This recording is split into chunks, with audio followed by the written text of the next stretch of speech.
하나님의 평화가 여러분과 함께 하기를 주의 이름으로 축복합니다. 봄, 여름, 가을, 겨울이라고 하는 이 가수들이 있습니다. 그분들이 부른 대표적인 노래 가운데 어떤 이의 꿈이라고 하는 노래가 있습니다. 가사 내용이 이런 내용입니다.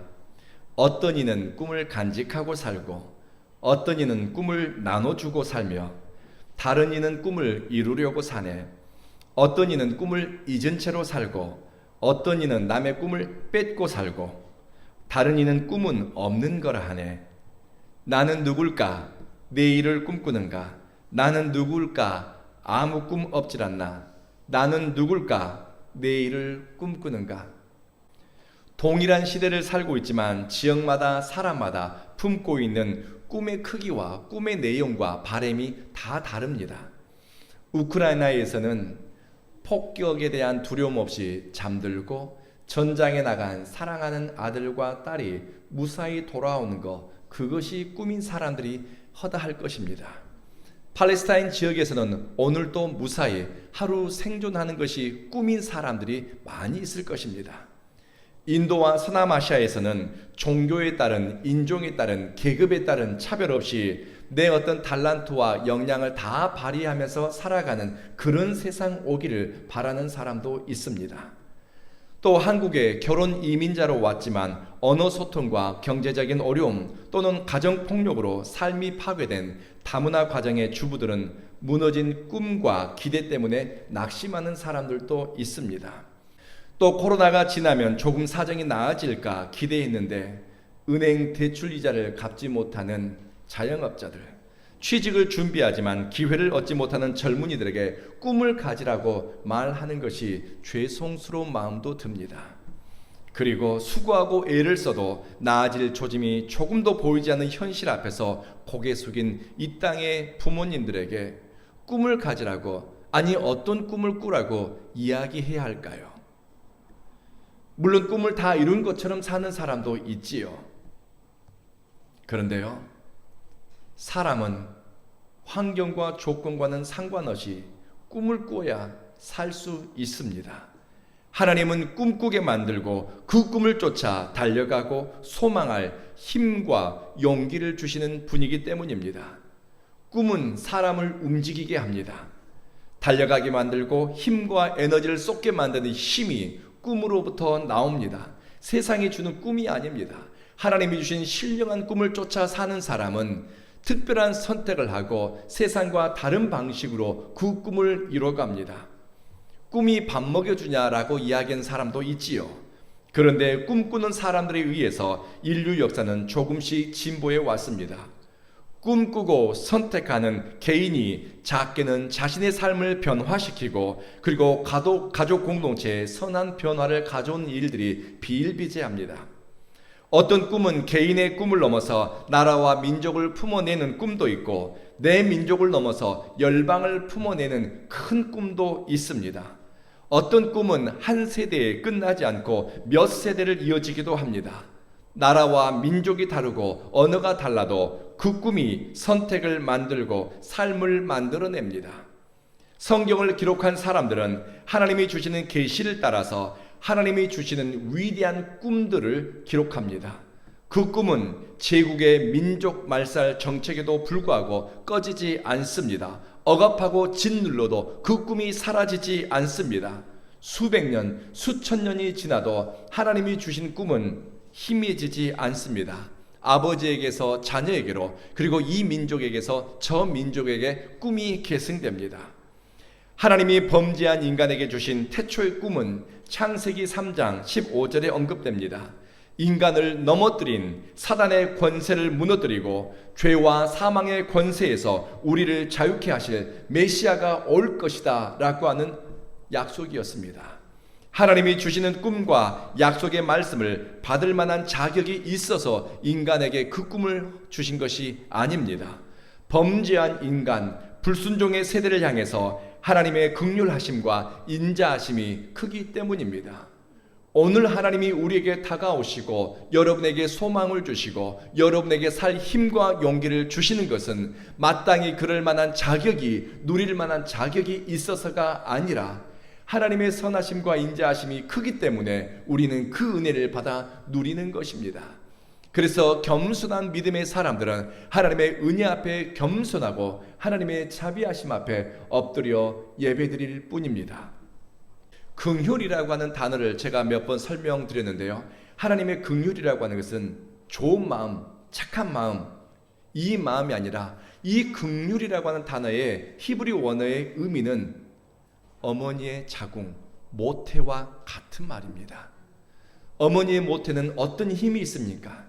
생명을 잉태하고 생명을 키워내고 10달 동안 그 생명을 길러서 세상 가운데 빛을 보게 하는 생명의 힘이, 생명을 키워내는 힘이 어머니의 모태에 있습니다. 그래서 하나님의 긍휼이라고 하는 단어를 히브리인들은 어머니의 모태와 같은 의미로 이해했습니다. 하나님의 긍휼을 입게 되면, 하나님의 긍휼을 쫓아 살아가게 되면 사람의 생명은 성장하고 풍성해지고 그리고 자라가게 된다는 것입니다. 사람의 생명을 키워내는 것, 생명을 빛이 나게 하는 것, 이것이 긍휼입니다. 하나님의 긍휼이 저와 여러분에게 오늘도 변함없기 때문에 우리는 이 대명천지 아래서 살아갈 수 있는 힘을 얻게 되고 주님을 예배할 수 있는 것입니다. 구원자 메시아가 오시면 그분은 인생들의 굽어진 길을 바르게 펼 것이며 죄와 죽음의 권세 아래 있는 자들을 자유케 하실 것입니다. 하나님과 사랑의 관계를 분리시켰던 사탄을 심판하고 죄에 사로잡힌 인생들을 의와 진리로 지음받은 새로운 피조물로 변화시킬 것입니다. 하나님의 은혜를 참되게 경험하고 겸손하게 주님의 자비하심을 덧입기 원하는 사람은 오 주여 나의 전부여 나 주님을 사랑합니다. 이것이 내 고백이고 바람이고 소원이고 기도 제목이 됩니다. 이사야 선지자는 메시아의 오심과 관련해서 주전 6세기 지금으로부터 2600년 전에 이런 예언을 했습니다. 보라 처녀가 잉태하여 아들을 낳을 것이다. 그의 이름을 임마누엘이라 할 것이다. 하나님이 우리와 함께 하신다는 의미입니다. 그리고 더 나아가서 이제 이사야서 9장에서 메시아가 오게 되면 얼마나 크고 놀라운 일이 우리 개인에게, 나라와 민족에게 임하게 될 것인지에 대해서 이사야는 예언했습니다. 흑암에 행하던 백성이 큰 빛을 보게 될 것이다. 사망의 그늘진 땅에 거주하는 사람들에게 빛이 비춰오는구나. 한 아기가 우리에게서 낳았고 그 아들을 우리에게 주신 바 되었는데 그의 어깨는 정사를 메었고 그 이름은 기묘자라 모사라 전능하신 하나님이라 영존하시는 아버지라 평강의 왕이라 부를 것이다. 세번역 성경은 이사야서 9장 1절을 이렇게 번역합니다. 어둠 속에서 고통받던 백성에게서 어둠이 거칠 날이 올 것이다. 어둠에 사로잡혀 허덕이고 흑암에 사로잡혀 고통당하던 인생들이 이제 그 어둠으로부터 자유하게 된다는 것입니다. 이사야 선지자가 장차 임할 평강의 왕과 관련해서 언급한 첫 번째는 어둠의 역사, 흑암의 권세가 막을 내린다는 것입니다. 성경은 상반된 가치를 통해서 강조하고자 하는 내용을 이렇게 전달합니다. 대표적인 것이 죽음과 생명, 그리고 빛과 어둠입니다. 어둠은 하나님의 은혜가 사라진 상황이나 때라고 할 수 있습니다. 악이 만연하고 정의가 사라진 때입니다. 들려오는 하나님의 말씀도 없고 말씀을 쫓아 살아가는 의인들도 사라진 상황입니다. 거짓과 불의, 악이 나라와 민족을 삼킨 것 같은 시대, 이때가 바로 흑암에 고통받는 시대입니다. 영적인 의미로는 어둠에 사로잡힌 것을 죄 아래에 있는 삶이라고 해석합니다. 예수님도 흑암의 권세에 사로잡히거나 죄와 사망의 권세에 붙들린 사람을 소경이라 앞을 보지 못하는 자라고 불렀습니다. 하나님을 떠난 인간은 자기 자신을 바로 볼 수가 없습니다. 그러니 하나님도 참되게 인식하지도 하나님을 참되게 아는 지식도 없습니다. 볼 수 없는 인생, 길을 잃어버린 인생, 눈먼 인생을 바로 인도하실 수 있는 분은 예수 그리스도입니다. 예수님을 가리켜 요한복음은 세상에 참 빛이다라고 소개합니다. 예수님이 사람들의 심령에 들어오면 죄에 대해서 저항하는 의지가 일어납니다. 죄된 삶을 청산하고 거룩하고 성결한 삶을 위해 선택하고자 합니다. 내 환경과 조건 속에서 살아가야 될 이유를 찾는 것이 아니라 하나님이 주시는 신령한 꿈과 뜻을 쫓아서 살아갈 용기를 내게 됩니다. 빛이 비춰오니 따라갈 길이 보이는 것입니다. 죽겠다가 아니라 살 희망이 보이고 살아야 할 이유를 찾게 됩니다. 선배 목사님이 쓰신 에세이를 읽은 적이 있습니다. 아마 그 목사님이 경험하신 얘기 같아요. 1985년 12월 개봉동에 있는 한 교회에서 일어난 일입니다. 굉장히 오래된 일이죠. 1985년 12월이니까요. 교회 중고등부 학생들이 교회에 모여서 밤 늦게까지 교회 성탄절 발표회를 준비하고 있었습니다. 학생들이 준비했던 성탄절 연극의 제목은 순교자 주기철 일대기라고 하는 선극이었다고 합니다. 갑자기 문이 열리고 중년의 한 아주머니 한 분이 들어오더랍니다. 그리고 예배당 뒤편에 앉아서 이 학생들이 준비하는 것을 계속 쳐다보고 있더래요. 연습이 끝나고 학생들은 불을 끄고 교회 예배당 문을 잠그고 가야 되는데 이 중년의 부인이 안 나가는 겁니다. 그러면서 학생들에게 이렇게 얘기하더래요. 나는 가볼 곳도 없고 잠잘 곳도 없는데 학생들을 나를 좀 도와줄 수 있습니까?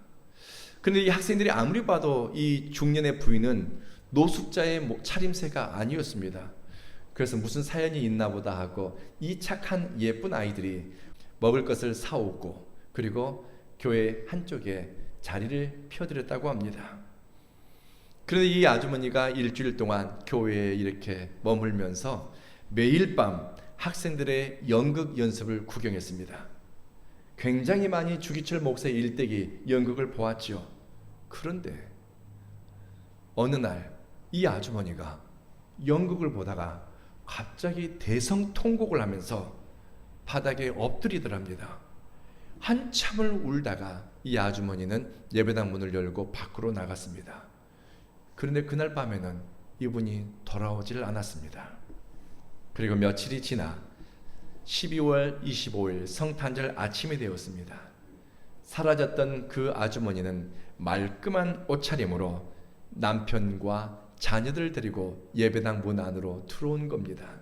학생들은 그분을 환영했고 그 아주머니가 들려준 이야기가 기가 막힙니다. 나는 우울증으로 자살을 결심했습니다. 죽어야겠다. 그리고 그날 목숨을 끊기 위해서 길을 가는데 개봉동 한 골목에 불 켜진 교회를 보고서 저곳에 한번 들어가 보고 싶다. 따뜻해 보이는 그곳에 한번 들어가고 싶다. 들어왔습니다. 학생들의 도움으로 며칠을 보냈는데 학생들의 연극을 보면서 예수님이 누구인지 왜 예수님을 믿어야 하는지를 깨닫게 되었습니다. 말로 표현할 수 없는 형언할 수 없는 감사가 들어왔고 살아야겠다. 잘 살아야 되겠다. 이 마음이 들어왔습니다. 그리고 그 예수님을 우리 가족들과 만나고 싶어서 성탄절 아침 이렇게 찾아왔습니다. 1985년 12월 25일 개봉동에 있는 어느 한 교회에서 일어난 성탄절의 기적입니다. 우리를 사로잡고 있는 어둠의 실체는 다 다릅니다. 두려움의 깊이와 크기도 다 다르지요. 그러나 예수 그리스도가 빛으로 임하시고 예수 그리스도가 우리 삶 가운데 찾아오면 우리는 더 이상 어둠의 종, 죄악의 종이 아니라 하나님이 영광스럽게 하시는 존재로 변화될 것입니다. 이사야 선지자가 활동하던 시대는 북이스라엘이 아수르 제국에 의해서 멸망당하고 세기 말에 풍조가 만연했습니다. 사람들의 영적 무기력함은 도덕적 타락으로 부패로 이어졌습니다. 그리고 하나님이 지키실 것이라고 믿었는데 북이스라엘이 흔적도 없이 아수르 제국에 의해서 사라졌습니다. 믿음의 회의가 생겼습니다. 영적 패배의식이 몰려왔습니다. 기도했는데 믿었는데 왜 하나님이 지켜주지 않으셨을까? 제사장 나라라고 하는 사명도 사라졌습니다. 영적 무기력함과 영적 패배의식은 그리스도인이 승리자의 삶을 살아가는데 가장 큰 걸림돌 중 하나입니다. 영적 무기력함이 들어오게 되면 다 귀찮습니다. 꿈꾸는 것도 귀찮고 하나님 앞에 기도하는 것도 귀찮고 예배하는 것도 귀찮습니다. 그리고 하나님이 하실 일에 대한 기대를 포기하고 하나님이 자신에게 주신 사명을 망각하게 됩니다. 본문 1절 후반부에 주님이 해변길과 이방인이 살고 있는 갈릴리까지 영화롭게 하실 것이다 라고 말씀하십니다. 영적 무기력함과 패배의식으로 억눌린 사람들, 희망을 볼 수 없는 그 사람들에게 주님이 들려주시는 말씀이 내가 너희를 영화롭게 할 것이다 라고 하는 약속입니다. 성서학자들은 이 구절에서 아시리아가 이스라엘 북쪽 지역을 점령하고 나중에 해변길로 물러난 것을 의미한다고 해석합니다. 즉 아수르 제국에 의해서 빼앗긴 땅이 회복된다는 것입니다. 아수르 제국은 무력으로 모든 문제를 해결했습니다. 아수르 제국의 통치 방식은 힘이었습니다. 무력이었습니다. 그래서 아수르 제국이 지나간 곳은요 초토화가 되었습니다. 아수르 제국이 북이스라엘 지방을 휩쓸고 갔습니다. 얼마나 피가 끔찍했을지 우리 상상할 수는 있습니다. 멸시받고 짓밟힌 땅과 사람들, 희망 없는 사람들, 주님이 말씀하십니다. 내가 너희들을 영화롭게 할 것이다. 사람을 영화롭게 하고 모멸의 역사, 수치의 역사를 영광의 역사로 바꾸는 주체는 하나님이십니다. 이사야서에 한결같이 등장하는 것이 민족과 국가의 역사 그리고 개인의 삶에 대한 주권이 하나님께 있다는 것입니다. 하나님이 영화롭게 하는 공동체에게 주님은 다음과 같은 축복을 약속하셨습니다. 하나님이 너희에게 큰 기쁨을 주실 것이다. 하나님이 너희를 행복하게 할 것이다. 주님 앞에서 너희들은 기뻐하고 즐거워할 것이다. 너희들을 내려 누르던 멍에가 깨질 것이다. 너희를 압제하던 그 몽둥이가 꺾어질 것이다. 하나님이 찾아오시고 영화롭게 하시고 구원하시면 기쁨이 회복됩니다. 어둠의 역사가 무너진 곳에 감사와 평강이 충만해집니다.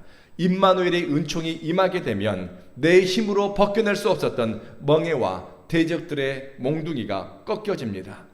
이것은 피곤한 역사를 살아가는 피곤하고 지친 인생들에게 주신 위대한 약속입니다. 이 말씀을 바라고 소망하는 사람들에게 하나님은 꿈을 주십니다. 소망을 주십니다. 현재 선택해야 할 것에 대한 지혜와 견뎌낼 수 있는 인내와 용기도 주십니다. 말씀을 맺겠습니다. 이사야 선지자는 예수님의 이름을 임마누엘이라고 소개합니다. 하나님이 우리와 함께 하신다는 의미입니다. 이것은 인류의 구세주로 오시는 예수님을 통해 하나님이 이 세대를 살피고 죄와 사망의 권세에 사로잡힌 인생들과 함께 하심을 보게 된다는 예언입니다. 예수님을 사랑하는 여러분과 하나님이 함께 하시고 성령님이 여러분을 새로운 피조물로 변화시켜 새 하늘과 새 땅에 합당한 새로운 피조물로 지어갈 것입니다. 성탄 시즌 예수님을 바라보고 예수님을 사랑하고 예수를 진심으로 초청하면서 임마누엘의 은혜를 온전히 누리기를 우리 구주 예수님의 이름으로 축복합니다. 기도하겠습니다.